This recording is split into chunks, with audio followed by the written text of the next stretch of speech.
मेरा संदेश संक्षिप्त होगा और मेरा पाठ लूका रचित सुसमाचार 23वां अध्याय 42वीं आयत से शुरू होगा। जब तू अपने राज्य में आए तो मुझे स्मरण करना। और यीशु ने उसे कहा, मैं तुझसे सच कहता हूं, आज तू मेरे साथ स्वर्गलोक में होगा। इतिहास की सबसे महान और ऐतिहासिक घटना वह थी जब यीशु मसीह ने उस क्रूस पर प्राण दिए। और जब मसीह ने क्रूस पर अपने प्राण दिए तो बिजली चमकी, बादल गरजे और अंधकार छा गया। जब कीलें यीशु के हाथों में ठोकी गईं और एक भाला उनके पंजर में भोंका गया और कीलें उनके पैरों में ठोंकी गईं और यीशु स्वर्ग और पृथ्वी के बीच लटके हुए हमारे लिए दुख भोग रहे थे। सैनिक उन्हें उनके कारागार से बाहर ले आए और उन्होंने उसे एक लाल वस्त्र पहनाया। उन्होंने उन्हें 2 या 3 बार पीटा और फिर उन्होंने उनके साथ 2 या 3 हत्यारों को भी लिया। उनमें से 2 विशेष रूप से जिन्हें उसके साथ क्रूस पर चढ़ाया जाना था। फिर वे उसे यरूशलेम के पार ले गए और उन्होंने उनमें से प्रत्येक को एक पट्टिका उठवाया या कम से कम एक घोषक उनके आगे चलता जो उनके अपराधों की घोषणा करता। और फिर यीशु लड़खड़ाए और गिर पड़े। वह रक्तस्राव के कारण निर्बल हो गए थे और उन्होंने एक अफ्रीकी को विवश किया कि वह उनके लिए क्रूस उठाए। और जब तक मानव इतिहास चलेगा हम सदा यह स्मरण रखेंगे कि एक अफ्रीकी ने यीशु का क्रूस उठाने में सहायता की थी। आज ऐसे लोग हैं जो कहते हैं कि मसीहियत श्वेत लोगों का धर्म है। इस पर विश्वास मत कीजिए। जो कोई भी यीशु मसीह पर विश्वास करता है वह सभी लोगों का है। वह उस भूभाग से आए जहां एशिया, अफ्रीका और यूरोप एक दूसरे से मिलते हैं। वह जितना अफ्रीकी का है उतना ही यूरोपीय का है और जितना यूरोपीय का है उतना ही एशियाई का भी है। यीशु मसीह सभी लोगों के हैं, लेकिन एक अफ्रीकी ने उनके क्रूस को उठाने में सहायता की। और फिर जब वे गुलगठा पहुंचे तो वे सैनिक अपने काम में लग गए, कीलें ठोकने लगे।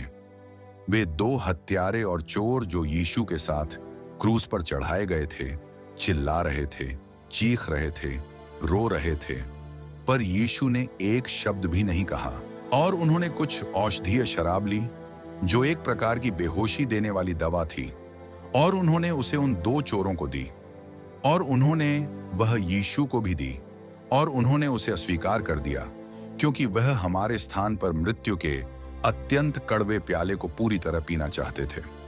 वह मृत्यु की संपूर्ण पीड़ा को सहना चाहते थे, यह दिखाने के लिए कि परमेश्वर ने संसार से प्रेम किया और परमेश्वर संसार के पापों को क्षमा करने के लिए तैयार थे। उस कार्य के कारण जो मसीह उस क्रूस पर कर रहे थे, जो लोग देख रहे थे वे हंस रहे थे और उपहास कर रहे थे। उन्होंने कहा, उसने दूसरों को बचाया तो खुद को क्यों नहीं बचा सकता? आओ, तुमने बड़े अद्भुत कार्य किए, एक और क्यों नहीं करते? तुमने लाजर को मरे हुओं में से जिलाया, तुमने एक विधवा के पुत्र को मरे हुओं में से जिलाया, तो तुम खुद को क्यों नहीं बचा सकते? वे अंधे लोग यह नहीं समझ सके कि परमेश्वर ने पहले से ही यह निश्चित किया था और पूर्व नियोजित किया था कि यीशु मसीह को क्रूस की मृत्यु मरना है और केवल उसी मृत्यु के द्वारा दुनिया को क्षमा और उद्धार मिल सकता था। मनुष्यों में कोई और नाम नहीं दिया गया है जिसके द्वारा हम उद्धार प्राप्त कर सकें। प्रेरित पौलुस एक बुद्धिजीवी था, अब तक के सबसे बुद्धिमान लोगों में से एक। और पौलुस कुरिन्थ गया, मूर्ति पूजक, बौद्धिक, अनैतिक कुरिन्थ, प्राचीन संसार का विश्वविद्यालय केंद्र। और पौलुस ने कहा, मैंने यह निश्चय किया है कि मैं तुम्हारे बीच कुछ नहीं जानूंगा, केवल यीशु मसीह, और वह भी क्रूस पर चढ़ाया गया। पौलुस ने ऐसा क्यों कहा? उसने यह इसलिए कहा क्योंकि परमेश्वर ने क्रूस में ब्रह्मांड का रहस्य छिपा रखा है। पृथ्वी और स्वर्ग में मेल स्थापित करने का एकमात्र मार्ग क्रूस का मार्ग है। तुम्हारे स्वर्ग जाने का एकमात्र मार्ग क्रूस का मार्ग है। यदि यीशु मसीह क्रूस पर न जाते तो तुम कभी भी अपने पापों की क्षमा नहीं पा सकते थे, तुम कभी स्वर्ग नहीं जा सकते थे और पृथ्वी की समस्याओं का कोई समाधान नहीं होता। केवल क्रूस के मार्ग से हम परमेश्वर के पास लौट सकते हैं। इसीलिए यह जरूरी था कि यीशु क्रूस पर बने रहें, क्योंकि देखो, मनुष्य परमेश्वर के विरुद्ध विद्रोह में है। आदम और हव्वा ने अदन की वाटिका में विद्रोह किया और तब से लेकर आज तक प्रत्येक मनुष्य ने परमेश्वर की व्यवस्था को तोड़ा है और परमेश्वर के विरुद्ध पाप किया है, और उसके परिणाम स्वरूप परमेश्वर और मनुष्य अलग हो गए हैं। और मनुष्य का परमेश्वर तक लौटने का एकमात्र मार्ग यीशु मसीह के माध्यम से है।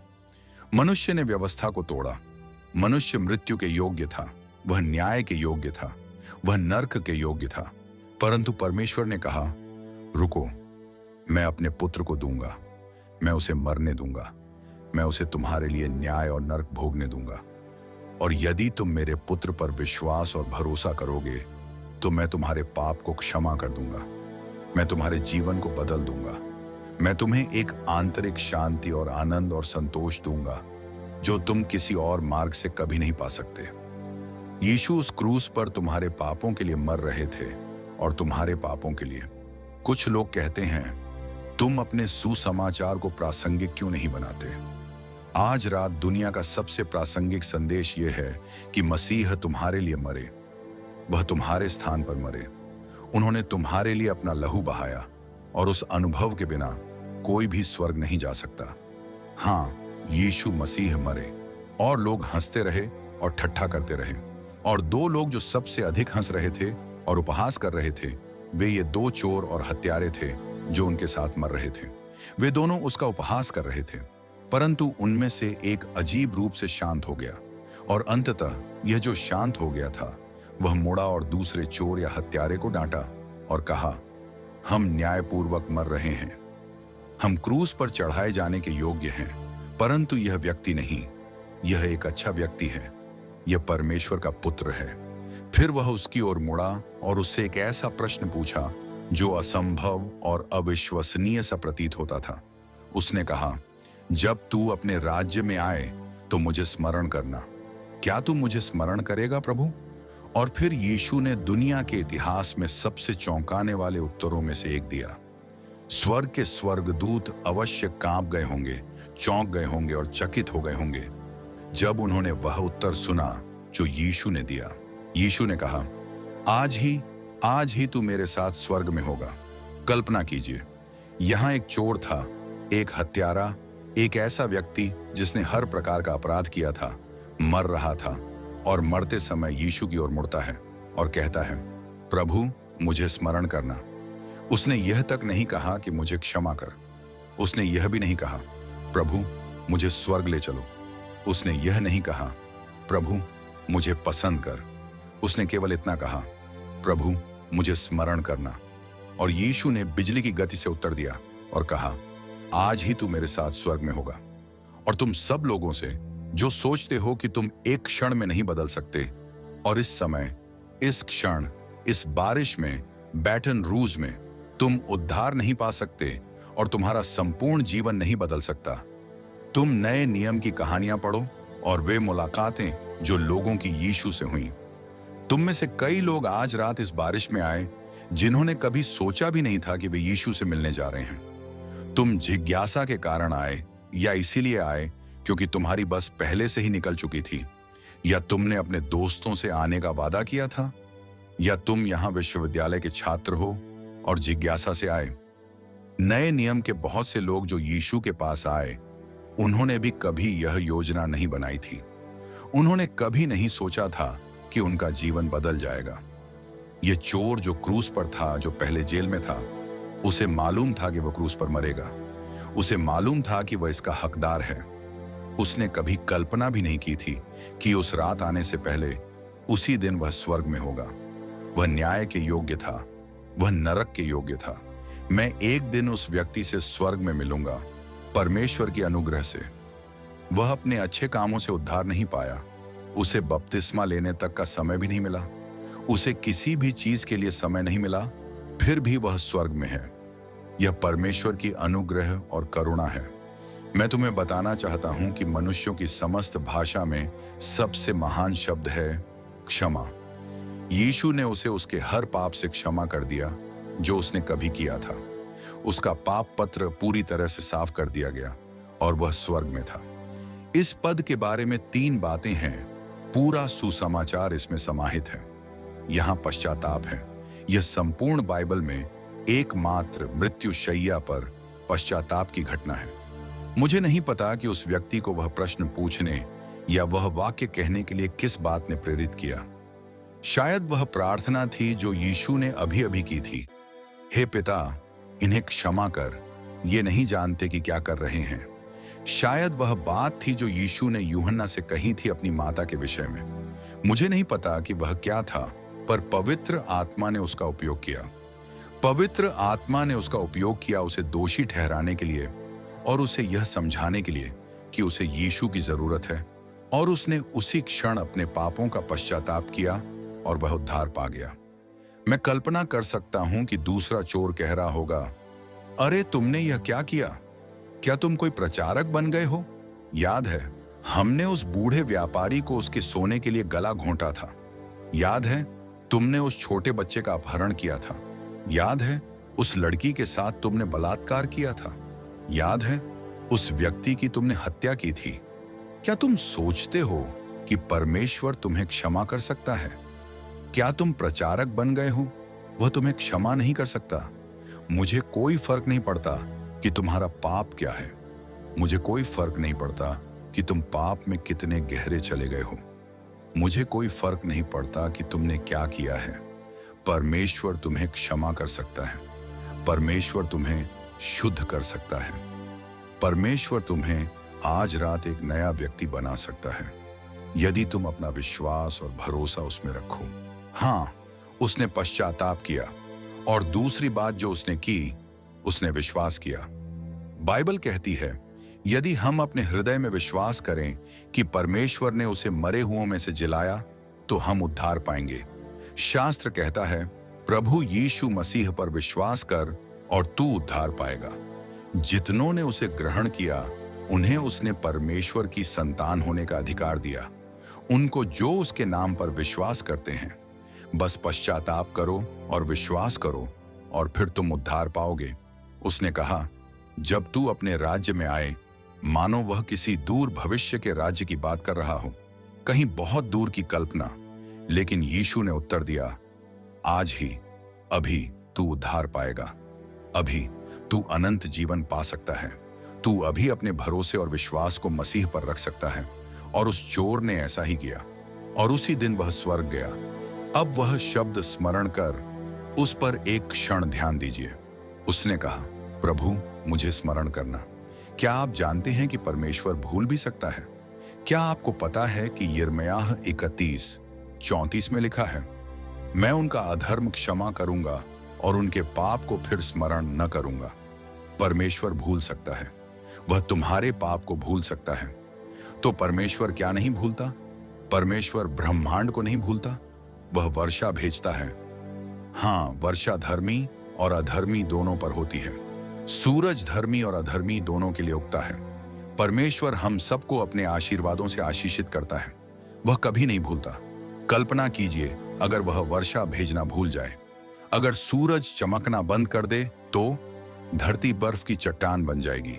बाइबल कहती है कि परमेश्वर संपूर्ण ब्रह्मांड को अपने हाथ में थामे हुए है। अगर वह अपना हाथ हटा ले तो सब कुछ नष्ट हो जाएगा। और फिर बाइबल कहती है, परमेश्वर तुम्हें याद करता है। आज रात मेरे छोटे से कार्यालय में, जहां मैं लोगों से मिलता हूं, एक महिला अपने बच्चों और अपनी मां के साथ आई। उनका बेटा और पति उत्तरी वियतनाम में एक युद्धबंदी है।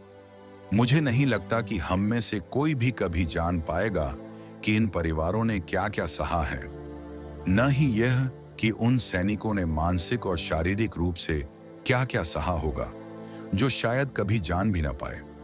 आज रात एक और महिला आई। उन्हें हाल ही में पता चला कि उनका पति जीवित है और बंदी है। बहुत समय तक वह केवल लापता की स्थिति में था। लेकिन मैं आपको यह बताना चाहता हूं, परमेश्वर उन्हें याद करता है। और जब हमने वहां सिर झुकाया और प्रार्थना की कि परमेश्वर उन्हें याद करे और उसका अनुग्रह और प्रेम उत्तर वियतनाम तक पहुंचे, उन जेलों तक, तो जान लीजिए परमेश्वर उन्हें याद करता है और प्रार्थनाओं का उत्तर देता है। कितनी बार परमेश्वर तुम्हारे साथ रहा है और तुम्हें पता भी नहीं चला। शायद पिछले हफ्ते तुम्हारा एक्सीडेंट होने वाला था, पर तुम बच गए। क्यों? शायद तुम स्वर्ग पहुंचकर जान पाओगे शायद वह परमेश्वर का हस्तक्षेप था। ऐसा हम सभी के साथ होता है। परमेश्वर तुम्हें याद करता है, लेकिन फिर बाइबल यह भी कहती है परमेश्वर हमारे पापों को नहीं भूलता। बाइबल कहती है पक्का जानो तुम्हारा पाप तुम्हें खोज निकालेगा। परमेश्वर ठट्ठा नहीं करता, जो कुछ मनुष्य बोता है वही काटेगा। हर कार्य परमेश्वर के न्याय में लाया जाएगा। हर पाप का न्याय होगा। वह कौन सा पाप है जो तुम्हें बार बार गिरा देता है, वह उजागर किया जाएगा। हर छिपी बात सामने लाई जाएगी। परमेश्वर उसका न्याय करेगा। कोई पाप परमेश्वर से छिपा नहीं है। परमेश्वर ने तुम्हारे जीवन में जो कुछ भी हुआ, हर विचार, हर कर्म, सब कुछ लिखा है। जन्म से मृत्यु तक सब दर्ज है। कुछ भी भुलाया नहीं जाएगा। तुम परमेश्वर के सामने कैसे ठहरोगे? लेकिन एक बात है जिसे परमेश्वर भूल सकता है, वह है पाप, और वह भी केवल मसीह के कारण। 2 कुरिन्थियों 5:21 कहती है उसे हमारे लिए पाप बनाया गया। यशायाह 53 कहता है प्रभु ने हम सब की अधर्मता उस पर डाल दी। 1 पतरस 2:24 कहता है उसने हमारे पापों को अपने शरीर में क्रूस पर उठा लिया। शास्त्र सिखाता है कि मसीह के कारण परमेश्वर हमारे पापों को भूल सकता है। वह पाप जो हमें नरक में भेजता, जो हमें न्याय में धकेलता, परमेश्वर उसे भूल सकता है। इब्रानियों 1:3 कहता है तुम्हारे पाप शुद्ध किए गए। यशायाह 43 कहता है तुम्हारे पाप मिटा दिए गए। भजन संहिता 103 कहता है तुम्हारे पाप दूर कर दिए गए। यशायाह 38 कहता है तुम्हारे पाप उसकी पीठ के पीछे डाल दिए गए। और इब्रानियों में लिखा है परमेश्वर तुम्हारे पापों को फिर कभी याद नहीं करेगा। सज्जनों और महिलाओं, क्योंकि मसीह मरा, क्योंकि वह जी उठा, जो उसने किया, उसके कारण परमेश्वर मेरे पापों को याद नहीं करता। मैंने अपने जीवन में कई पाप किए हैं, और अगर मैंने सिर्फ एक ही पाप किया होता तो भी वह मुझे न्याय के लिए पर्याप्त होता। क्योंकि यदि मैं सारी व्यवस्था मान लूं पर एक बात में चूक जाऊं तो मैं सबका दोषी हूं। लेकिन परमेश्वर ने मेरे सारे पाप भूल गए हैं। हर एक उसने भुला दिए। वह ब्रह्मांड का एकमात्र व्यक्ति है जो सच में भूल सकता है। उसके पास भूल जाने की क्षमता है। क्या उसने तुम्हारे पापों को भुला दिया है? क्या तुमने अपने पापों को लाकर यीशु के चरणों में रख दिया है? क्या यह रात अपने जीवन को मसीह को सौंपने की रात नहीं है? हो सकता है तुम्हें फिर कभी ऐसा अवसर न मिले। बाइबल कहती है जो व्यक्ति बार बार चेतावनी पाने पर भी अपने हृदय को कठोर करता है, वह अचानक नष्ट हो जाएगा और उसका कोई उपाय न होगा। तुम में से कई के लिए यह इसलिए है क्योंकि तुम किसी के लिए प्रार्थना कर रहे हो जिसे मसीह की आवश्यकता है, और यह तुम्हारा समय है, तुम्हारा क्षण है, और यह फिर कभी नहीं आ सकता।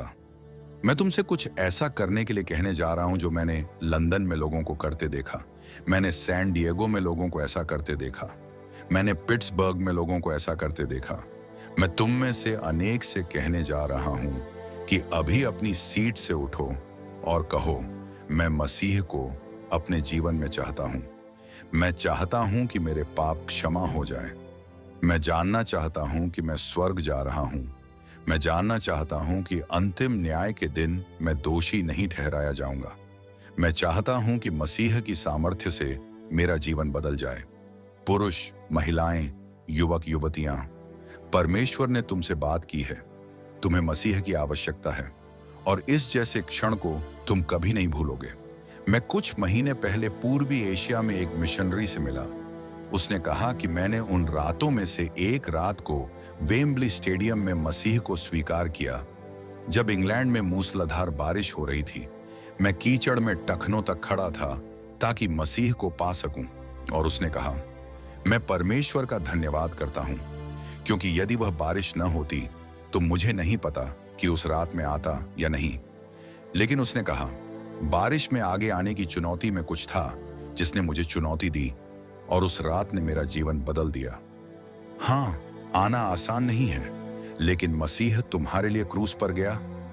तुम उठो और आओ और मसीह को अपना जीवन समर्पित करो। अब मैं तुम सबसे एक बात कहना चाहता हूं। तुम आज रात मसीह के प्रति अपनी प्रतिबद्धता करने आए हो, क्योंकि तुम चाहते हो कि तुम्हारे पाप क्षमा हो जाए।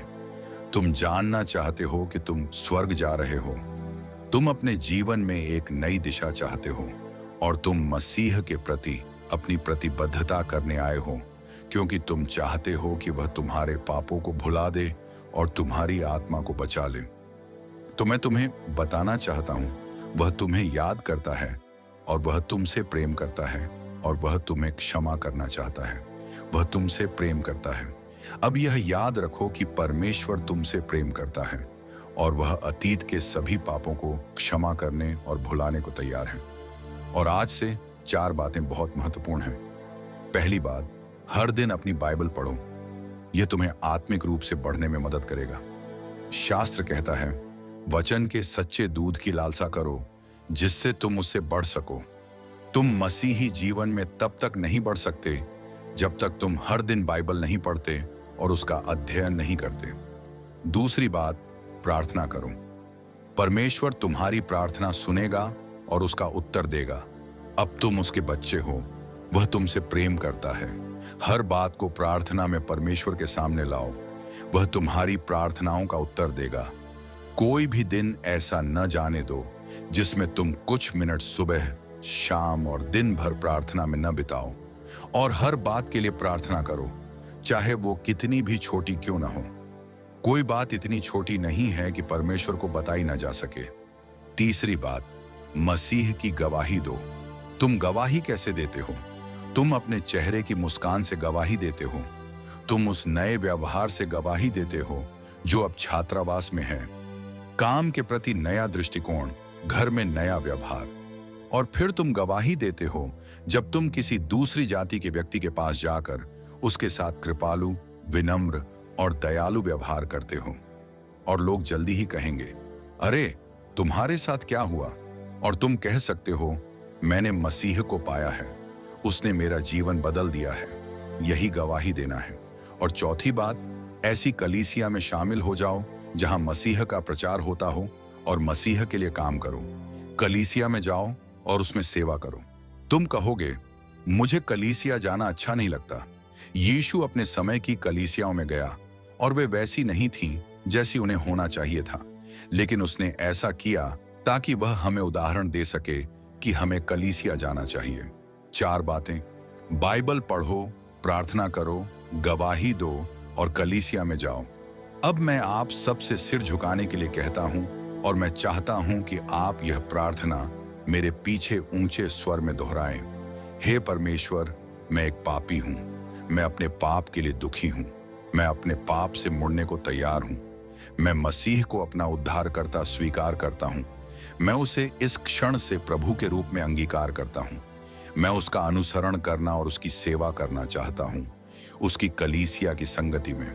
यीशु मसीह के नाम में, आमीन।